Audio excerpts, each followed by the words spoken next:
A ver, ¿qué fue lo que sucede con respecto a el cártel de la familia? Bueno, yo he dicho que el cártel Jalisco Nueva Generación es el cártel de la transición política entre Felipe Calderón y entre Enrique Peña Nieto.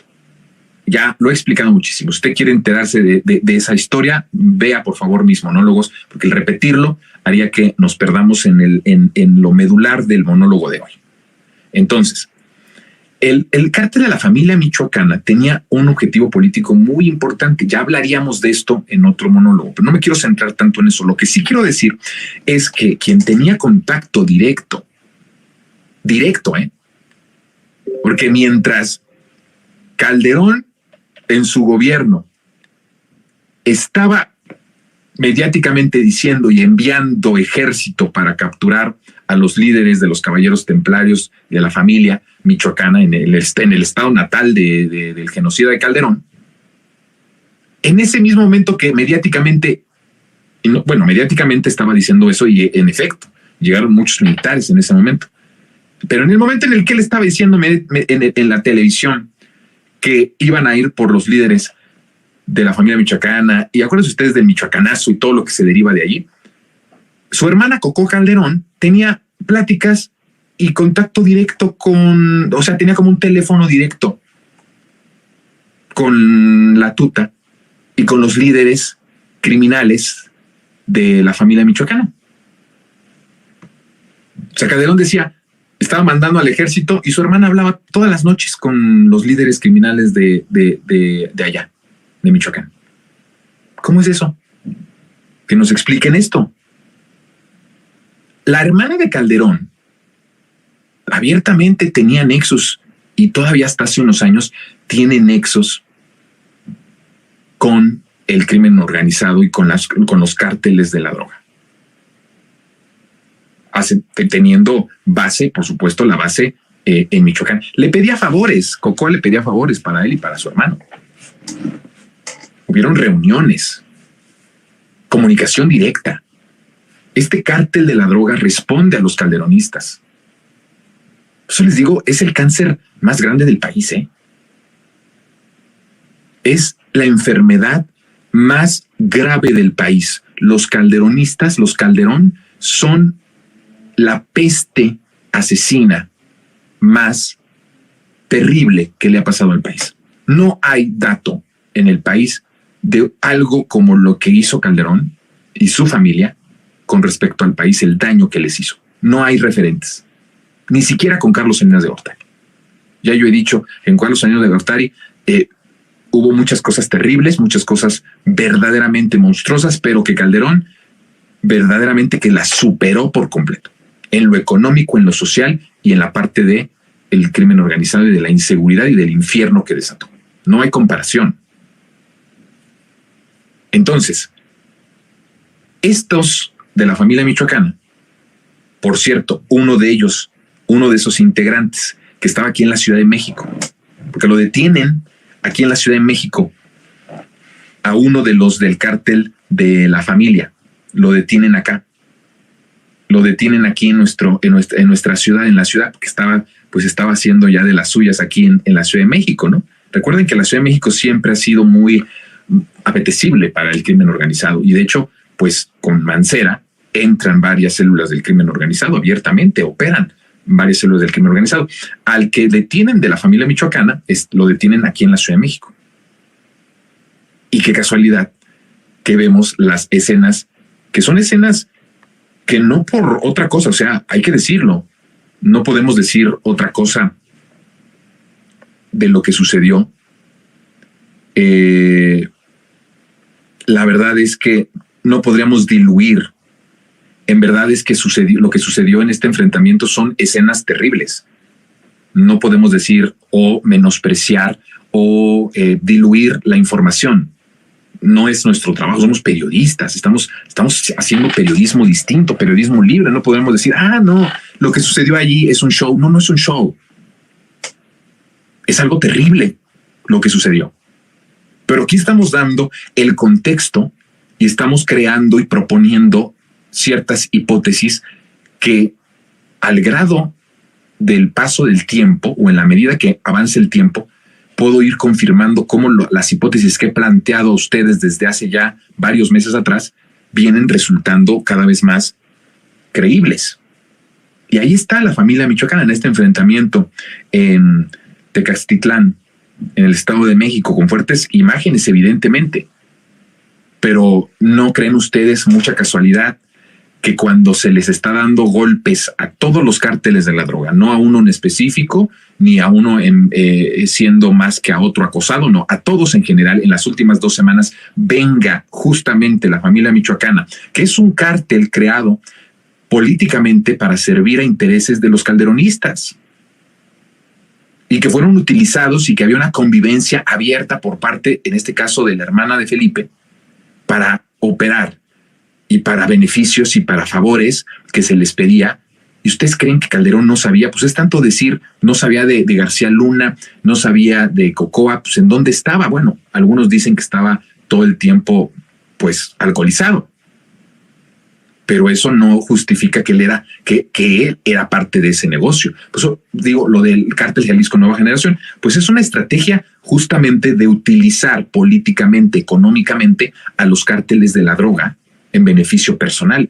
Con Calderón se rompe la tradición de la distribución de territorio para convertirte en beneficiario del negocio del crimen organizado. Esa es la diferencia entre lo que pasó antes de Calderón y lo que sucedió después de Calderón con Peña Nieto, y ahí se rompe, pero lo que sucedió con Peña Nieto y con el mismo Calderón. La diferencia es enorme y es abismal. Y ahora, entonces, este grupo del crimen organizado, que sabiendo ya que había una resistencia por parte de los pobladores, por órdenes de quién sabe quién, se les ocurre entrar al territorio abiertamente y operar a sus anchas, sabiendo que ya había un contexto de lucha, para provocar lo que al final sucedió. Porque estos líderes de los cárteles son fichas en las manos de otras personas con mucho más poder, con mucha más influencia, y que tienen su respetabilidad intacta, o parte de su respetabilidad intacta. Son fichas que los poderosos de ese régimen derrotado en 2018 ponen como nada, no como personas, no como humanos, no como seres vivos, sino como nada. No importa la muerte de esas personas, juegan un rol importante para el beneficio de unos cuantos poderosos. Y eso fue lo que sucedió. Una venganza abierta por todo lo que el gobierno de López Obrador ha estado haciendo desde el 2018 hasta la fecha, pasando por lo que les acabo de explicar y les acabo de decir la información de las últimas 2 semanas, de que agarran a uno de los líderes y operadores importantes del cártel de la familia, justamente aquí en la Ciudad de México. Bueno, aquí, digo aquí porque yo estoy aquí en la Ciudad de México. Entonces, ¿estamos acaso ante el momento en el que este grupo delincuencial que responde a las órdenes del régimen y que es parte del régimen salinista neoliberal, pero que quien los invita a ser parte del régimen es Felipe Calderón? Entonces la familia michoacana, con nexos calderonistas, está dando el primer golpe fuerte, porque esto que sucedió en Tecaztitlán es el golpe más fuerte desestabilizador por parte de una célula del crimen organizado que abiertamente opera para el régimen salinista neoliberal, y que, con los datos que se tienen y afirmaciones de diferentes periodistas, incluido Jesús Lemus, y no solamente Jesús Lemus, Jesús Lemus lo viene advirtiendo desde hace un tiempo, pero acuérdense ustedes que la tuta misma en un video habla sobre, pues prácticamente, casi decía, sí, pues es que tomamos el té con la hermana de Calderón todas las tardes, creo que a las 6 o a las 7 tomaban el té, la tuta y Cocoa Calderón. Imagínense ustedes eso. No es un asunto que nos estemos sacando de la manga. Hay periodistas, el propio líder criminal lo decía o lo dijo. Entonces, qué casualidad. Y entonces estamos entrando a un momento en donde hay una desesperación muy grande por parte de la campaña. Ahora, chequen esto, que es muy importante. ¿Quiénes son los principales ganones de la campaña de Xóchitl Gálvez? Los calderonistas. O sea, si usted se da cuenta quiénes están en la campaña, en los lugares estratégicos, pues nada más y nada menos que está... hay dos personajes importantísimos, entre ellos la propia esposa de Calderón. Pero hay una infiltración, han tomado la campaña de Xóchitl Gálvez. Y como van y ven que no resulta, que no levanta esta campaña, pues lo que hacen es optar por las otras cabezas del régimen que están ahí, que tienen poder y que yo lo venía advirtiendo desde hace mucho tiempo. Quiero que vean ustedes lo que yo advertí en mayo de este año, aquí en Resentidos, con respecto a lo que iba a pasar en el Estado de México. Si tenemos el video, por favor hay que ponerlo y véanlo, por favor. Y ahorita regresamos. Llegue Delfina, usted se va a dar cuenta en los medios de comunicación cómo la agenda de violencia, de desapariciones y de feminicidios en el Estado de México van a estar en las primeras planas de todos los medios y en los reportajes audiovisuales de los medios electrónicos. Por eso planteo que llegando Delfina, rompiéndose esa burbuja mediática, los medios van a desatar el infierno. Esto lo estaba yo advirtiendo en mayo. Estamos a unos cuantas semanas de que ganara la gubernatura la maestra Delfina Gómez y advertía cómo desataban, porque una cosa es que sí sucedió, la realidad con el contexto de lo que acabo de decir, y lo otro es la forma en la que los medios de comunicación lo han estado publicando y lo han estado poniendo en sus primeras planas. Lo que yo advertí es lo que está sucediendo. Acordémonos que este régimen opera con varias cabezas y una de ellas es, evidentemente, los medios de comunicación. Ellos lo hacen en territorio, al servicio, tal vez de los calderonistas, al servicio de ese régimen político y económico derrotado en 2018. Están haciendo estos asaltos, estos golpes a los que yo llamo abiertamente como intenciones abiertas, primeros pasos desestabilizadores, que vengo advirtiendo desde muchos meses atrás en este espacio de Resentidos. Y que muchos, incluso el jueves, que hubo muchos enojados por el monólogo del jueves, me ponían, porque estaban muy enojados, que yo exageraba mucho. Pues yo dejo que, no les contesto a esas personas, yo dejo que los hechos sean los que vayan confirmando lo que aquí estoy planteando, la información que aquí estoy documentando y aquí les estoy diciendo. Nada más, no es una exageración, están las pruebas y están los acontecimientos. Y este es exactamente uno de los momentos en donde, después de lo que vimos en este municipio del Estado de México, lo que vamos a ver a continuación, si es que la línea sigue siendo esa, va a seguir viéndose imágenes como estas, o peores a lo que vimos en los días pasados, con una exaltación completa por parte de los medios de comunicación que van a justamente a crear y hacer lo que saben hacer.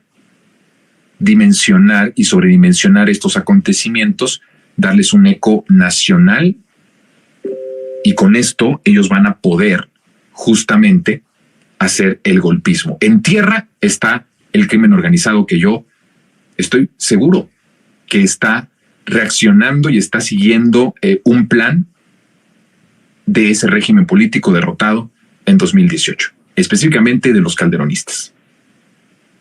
En lo nacional van a venir los medios de comunicación. Miren, les voy a dar una información para ir cerrando el monólogo, que son temas que verdaderamente son importantísimos tratar, y esta semana vamos a hablar mucho de esto, pero solamente les quiero decir que en noviembre de 2011 estábamos a un año de que se llevaran a cabo, bueno, a un año del cambio de gobierno y a unos cuantos meses, poquito más de medio año, de que se llevaran a cabo las elecciones. Estamos hablando en pleno sexenio de Felipe Calderón. casualmente, del que yo aseguro que la familia michoacana, y bueno, no solamente yo, Lemos, el propio Latuta, los propios criminales que lo confirman, que tenían nexos abiertos con la familia de la familia Calderón. En el noviembre de 2011, el gobierno de Felipe Calderón se atrevió a divulgar y a decir en los medios de comunicación, en los comunicados que él tenía, que la familia michoacana estaba extinta. Imagínense ustedes, una persona que había tomado la decisión mediáticamente de ser el presidente que liberara al país de las garras del crimen organizado y que iba a enfrentar al crimen organizado y a los narcos de frente. ¿Se acuerdan? Ahí vestido él de militar y todo, por lo que el presidente, que ahí se le queda el apodo completo del comandante Borolas, que tenía como base primordial la guerra contra el narco, aseguró en noviembre de 2011 que esta organización, la familia michoacana, que fue la que provoca este intento de golpismo en el Estado de México hace unos días, estaba casi extinta. Estoy hablándoles de noviembre de 2011. No solamente estaba Felipe Calderón mintiendo, sino que con la mentira, y a partir de la mentira, la familia michoacana empezó a operar en otras comunidades a partir de ese momento que no operaba antes de que Calderón dijera que estaban extintas. Es decir, los mató, los extinguió mediáticamente con el apoyo de los medios de comunicación para que esa célula, ese cártel de la droga, creciera en otros territorios que en un futuro le sirvieran como presión y golpismo abiertamente a la posibilidad de un gobierno democrático y transformador. Acuérdense que para ese entonces López Obrador ya en las encuestas estaba bien posicionado.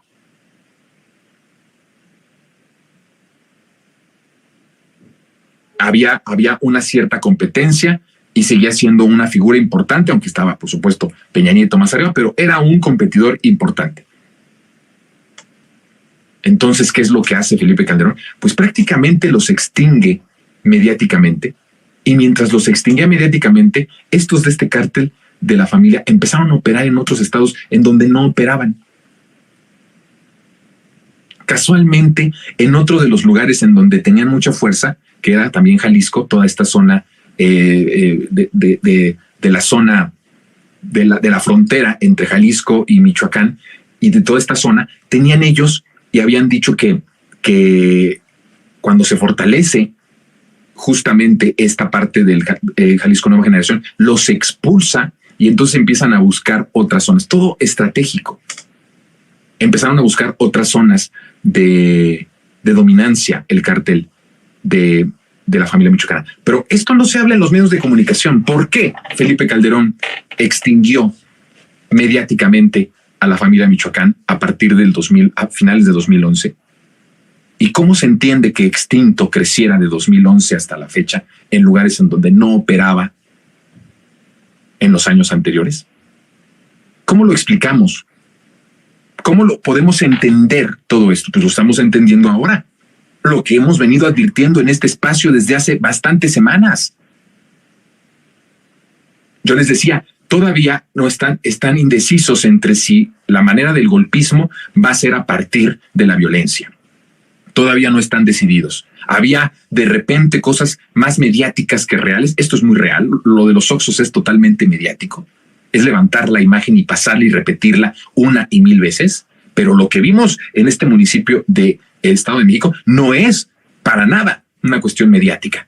Claro, mediáticamente se utiliza para golpear y para hacerlo más fuerte y más grande y hacer un golpismo con un eco nacional importantísimo. Pero lo que sucedió en esta localidad no es un show, es algo que está bien planeado, que alguien lo ordenó desde el régimen político y económico que se derrotó en 2018, y alguien le va a beneficiar o busca que se le beneficie en términos políticos y electorales en 2024. La apuesta es entonces a partir de este momento, y es solo una pregunta que se irá contestando a lo largo de los meses. Esta pregunta yo hacía si el régimen salinista neoliberal iba a apostar por el golpismo y por la desestabilización a partir de escenas cada vez más violentas y de muertos y de asesinatos y de desaparecidos, que yo además dije podían ser activistas, podían ser periodistas, podían ser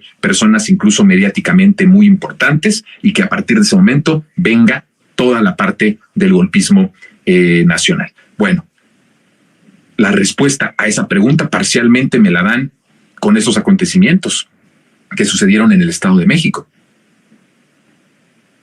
que marcan un antes y un después en esto, sí, desde luego.